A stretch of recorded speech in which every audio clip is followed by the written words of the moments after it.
আসসালামু আলাইকুম। কি অবস্থা সবার? ঈদ মোবারক। কেমন আছেন? আমি আজকে আমার হাজব্যান্ডের জন্য সরিষার তেল দিয়ে গরুর মাংসের একটি রেসিপি তৈরি করে দেখাবো। খুবই সিম্পল কিন্তু খেতে ভালো লাগে। এই তো এখানে কিছু গরুর মাংস নিয়ে নিলাম, দিয়ে দিয়েছি তেজপাতা, দারচিনি, এলাচি আর বেশি করে পেঁয়াজ কুচি দিয়ে দিচ্ছি।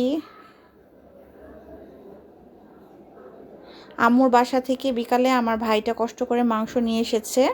সাথে সাথে আমি এই রেসিপিটা শুরু করে দিচ্ছি রান্না করা। দুইটা আইটেম করব, আরেকটা করব কাটা মশলার। ওই রেসিপিটার জন্য ওয়েট করতে হবে, ওইটা এখনও হয়নি। এই তো দিয়ে দিচ্ছি কিছু আদা রসুন বাটা, আর দিয়ে দিলাম স্বাদ মতো কিছুটা লবণ, হলুদ গুঁড়া দিয়ে দিচ্ছি।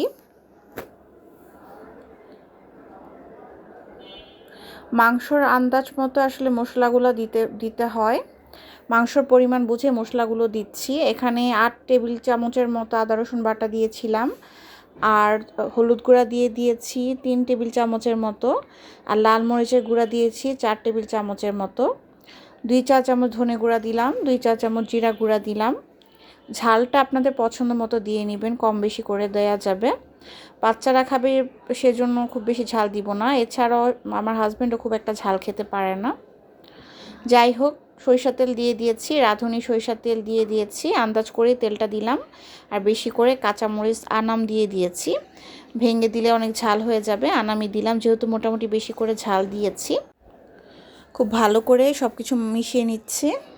হাতের সাহায্যে এই কাজটা করতে হবে, খুব ভালো করে মাংসটা মাখিয়ে নিতে হবে। আর সরিষার তেল ব্যবহার করলে কিন্তু খুব বেশি দিতে যাবেন না, কারণ এটা বেশ ঝাঁঝালো হয়। বেশি দিলে কিন্তু খেতে ভালো হবে না, একটু বুঝে শুনেই দিতে হবে। চাইলে সয়াবিন তেল আর সরিষার তেল মিলিয়েও দিতে পারেন। আমি শুধু সরিষার তেল দিয়েই করছি। হাতে ধোয়া কিছু পানিও অ্যাড করে দিয়েছি, এখানে 2 কাপের মতো পানি আছে। চুলাটা আমি এখন জ্বালিয়ে দিয়েছি। চুলার জালটা মিডিয়াম রেখে রান্নাটা করতে হবে। একটু সময় নিয়ে কষিয়ে পরে আমি গরম পানি অ্যাড করে দিব।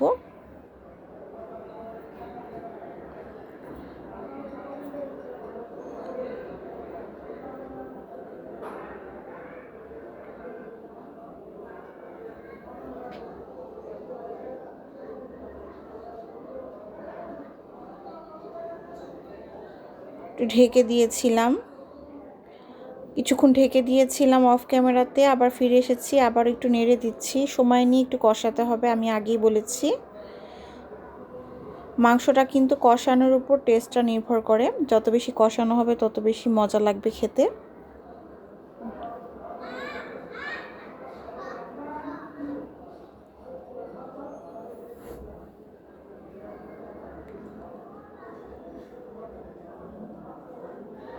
গরম পানি দিয়ে রান্নার ঝোল অ্যাড করে দিয়েছি। চুলার ফ্লেমটা মিডিয়াম রেখে রান্নাটা করে নিব।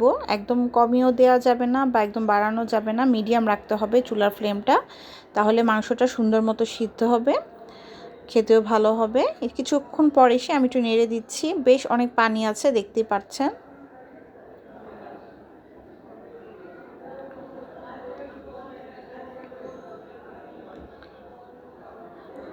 অফ ক্যামেরাতেও আমি বারবার নেড়ে দিয়েছিলাম। বেশ এখনও পর্যন্ত বেশ ভালোই পানি আছে। ঝোলটা না শুকানো পর্যন্ত অপেক্ষা করছি।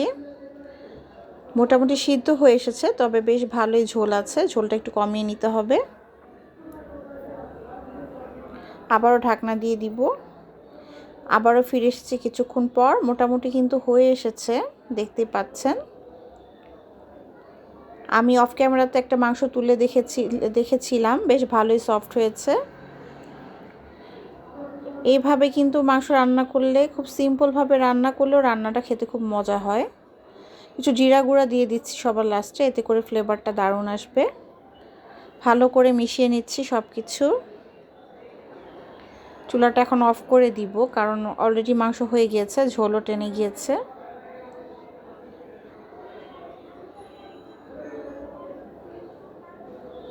চুলাটা অফ করে দিয়েছি। দেখেন তো কেমন হলো কালারটা। দেখতে কিন্তু মনে হচ্ছে বেশ লোভনীয় হবে, তাই না?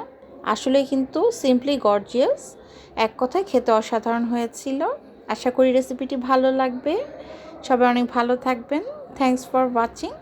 আল্লাহ হাফিজ, টাটা।